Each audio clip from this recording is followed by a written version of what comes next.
那么为什么会出现头眩呢？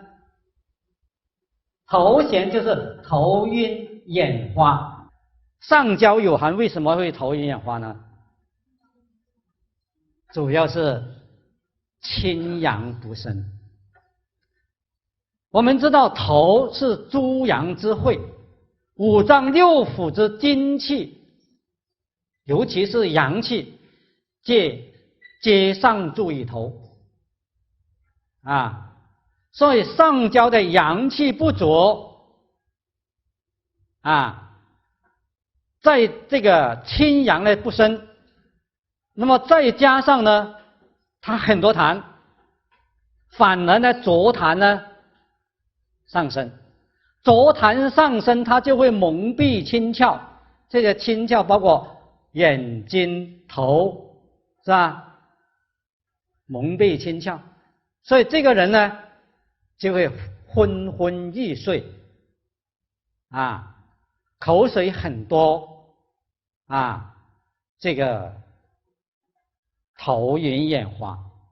所以这个头晕眼花并不是血虚或者是阴虚，而是阳虚。大家要记住，上焦有寒啊，这个可以引起头晕眼花啊，所以他也有头晕眼花。还有呢，遗尿和小便说，要么就是小便很多，次数很多很轻的啊，或者呢遗尿，要么就遗尿啊。那是什么原因呢？肾阳虚是吧？是不是肾阳虚啊？张仲景他已经跟你解释了，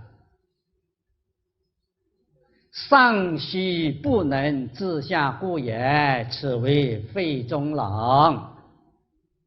因为肺呀，它是主先发熟降的，肺为水上之源，是吧？现在上焦虚寒了，它就没有办法控制这个水液，是吧？那么引起水液呢就失控了，就不断的是小便说遗尿，要么遗尿啊。所以同学们，你如果这个病人就是因为这个来给你看，很多人都认为他是肾虚啊。可是肾虚它最重要的就是这一点，肾阳虚的人一般呢很少出现，也不是说完全没有啊，很少出现这个频频吐口水的啊。频频吐口水就是上焦有寒啊。所以这一点呢，吐涎沫这个症状是鉴别这个病人遗尿小便说头晕眼花是属于肾还是属于肺，是属于阴虚血虚还是属于阳虚，这个是个要点啊。那么我们可以想象这个人的舌质应该怎么样的？淡胖苔白，是不是啊？肯定是一个淡胖苔白的。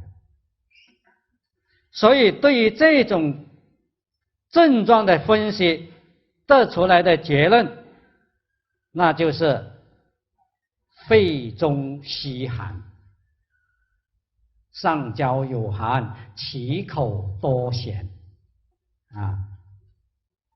那么治疗必须要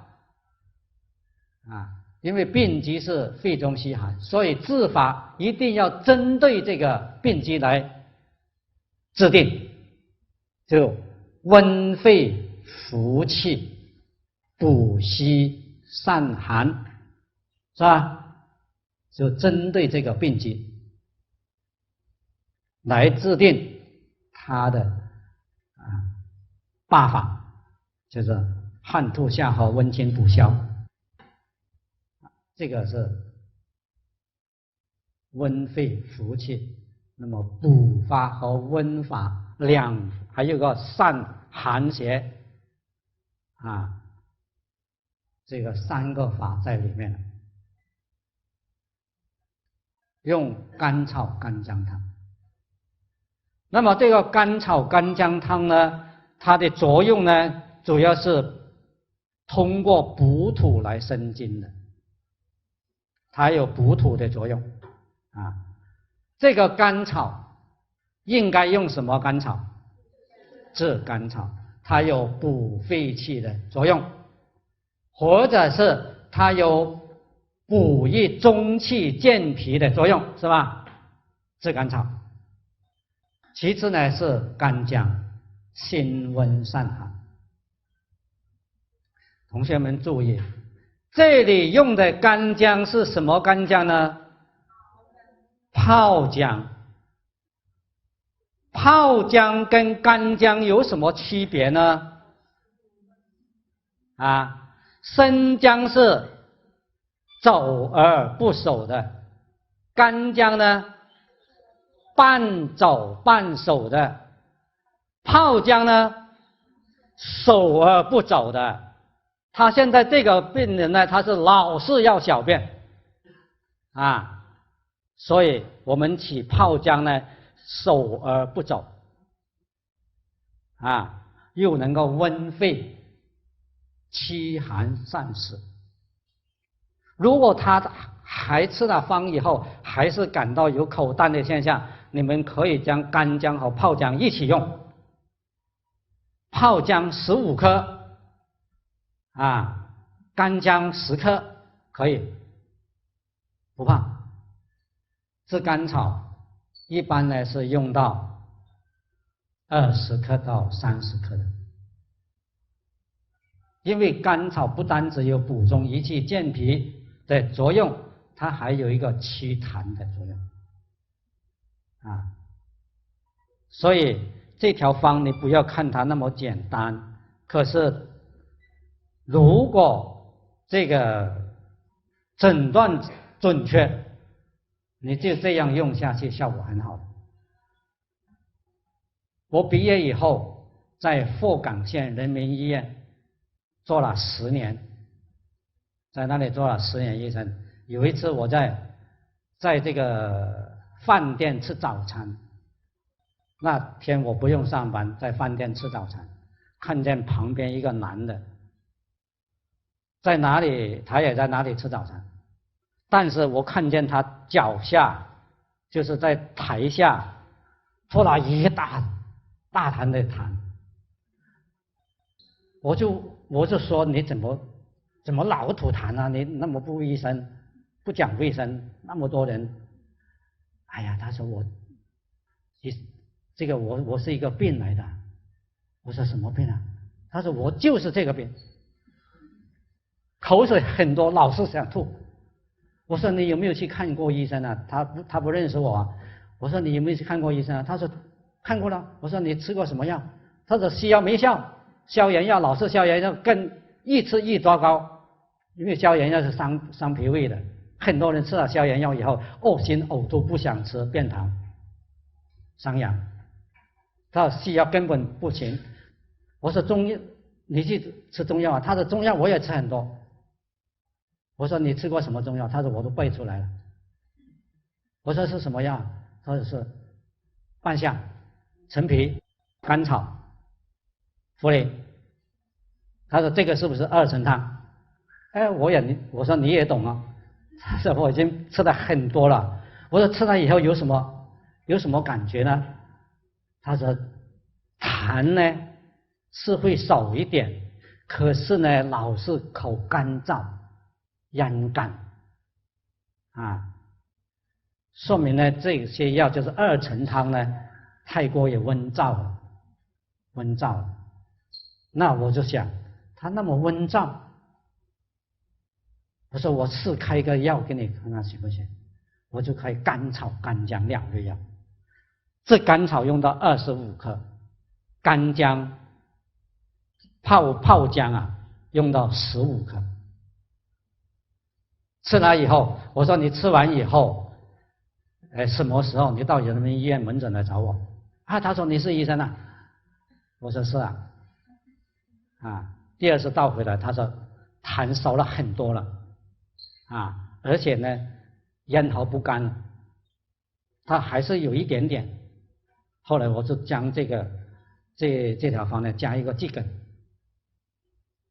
啊，加一个桔梗甘草汤跟这个甘草干姜汤同用，效果很好。啊，吃了半个月以后，他自己说，我现在的痰呢减少了80%以上，啊，吃了1个月。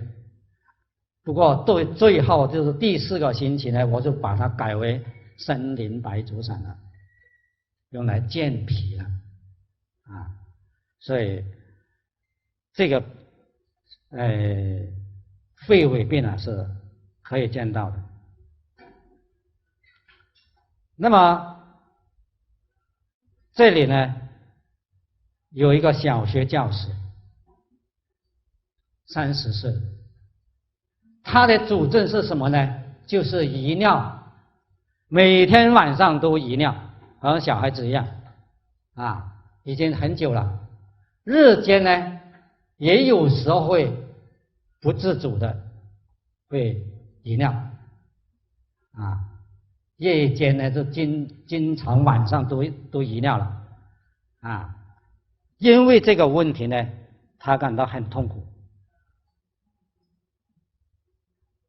那么他去看过很多医生，很多医生都认为他是肾气虚损，啊，或者用温肾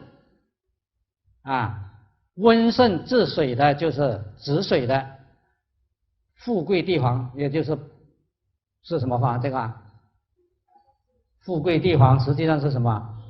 肾气丸，以为是肾气丸症，用肾气丸，啊，或者用这个补肾温摄的，啊，或者又用养阴的，2个同用，没有效了，又以为是脾胃虚寒，就改为黄芪建中汤、补中益气汤，啊，还吃过鹿茸、紫河车等等，有时候好像有点效，但是停了几天他又发作了，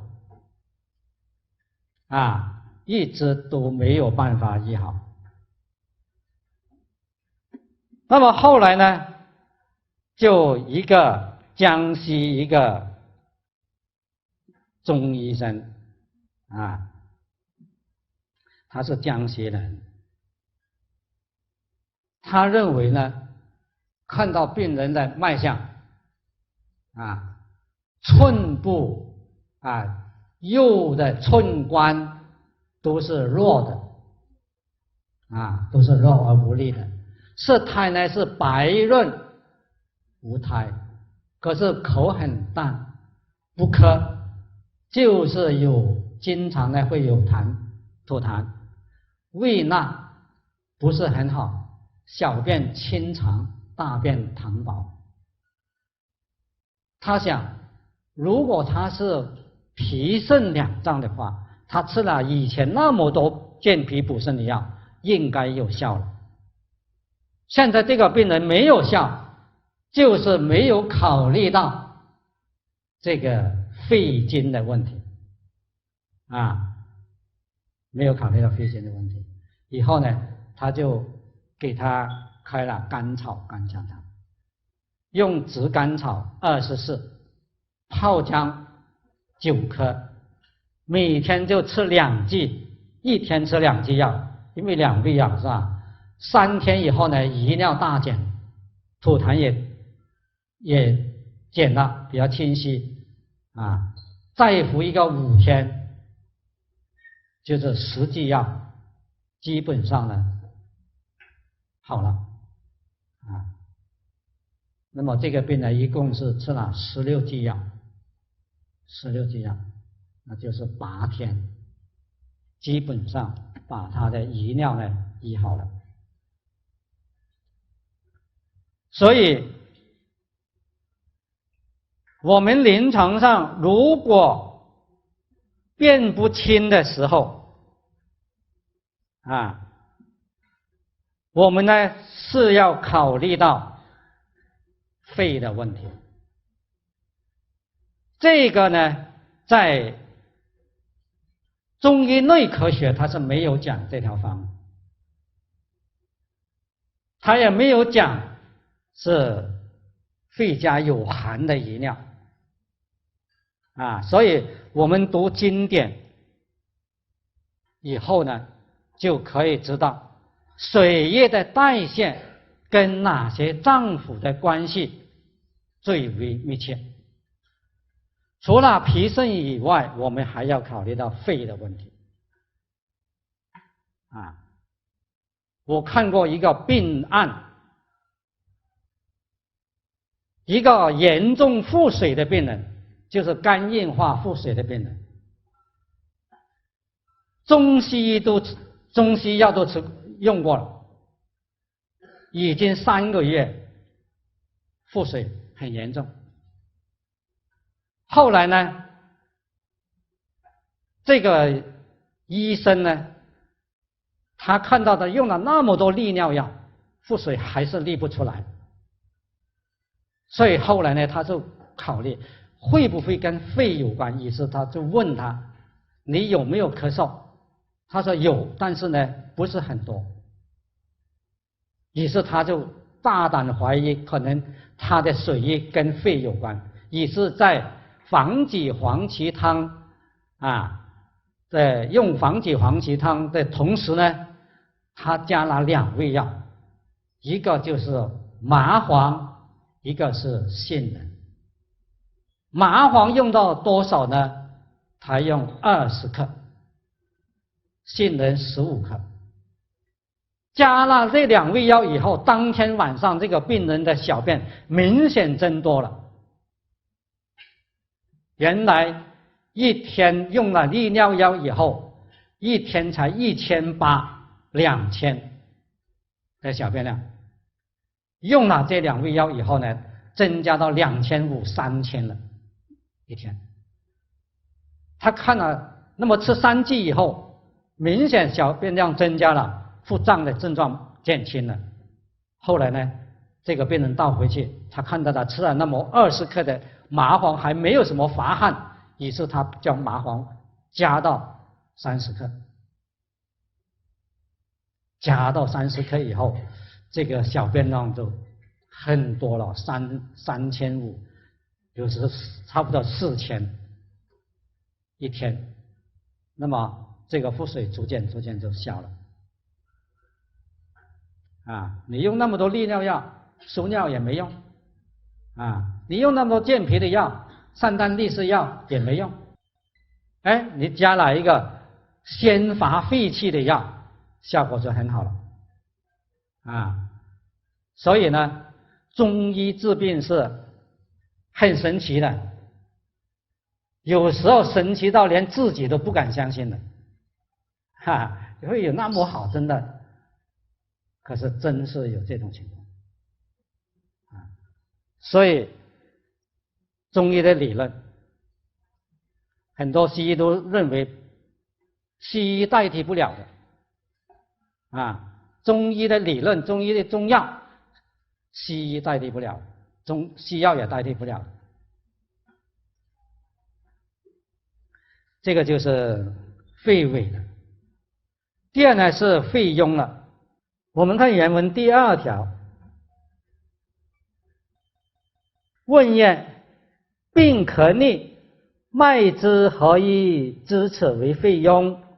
当有脓血吐之，则时其脉何类？是曰：寸口脉微而缩，微则为风，缩则为热，微则汗出，缩则恶寒。风重以胃，呼气不入；热过以营，泄而不出。风伤皮毛，热伤血脉。风涩以肺，其人则咳，口干喘满，阴燥不克，多陀浊沫，时时枕寒。热之所过，血为之凝滞，数解壅脓，吐如米珠，此名可救，脓成则死。这段原文呢，它就是讲到肺痈的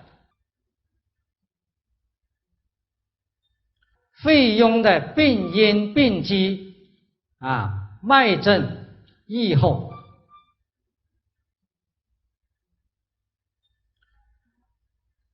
这个条文里面呢，有这个中间那一段风重以为呼气不入，这个呢注家很多争论，认为是错见就是说风邪在胃分的时候，为什么会呼气不入呢？我想这个很可能是呼吸不利的描述，就是风邪在胃表的时候引起呢肺气不利，而引起咳嗽、呼吸不利。那么这个呢就没有必要去做详细的考证了。我们从肺痈的病因来看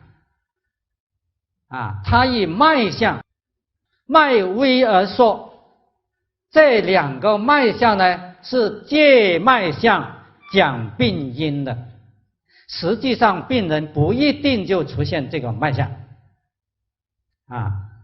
原文他自己解释了，微则为风，缩则为热，微则汗出，缩则恶寒。那就说明肺痈呢，它是感受风热之邪，风热犯肺，所以初期呢会出现风热表症。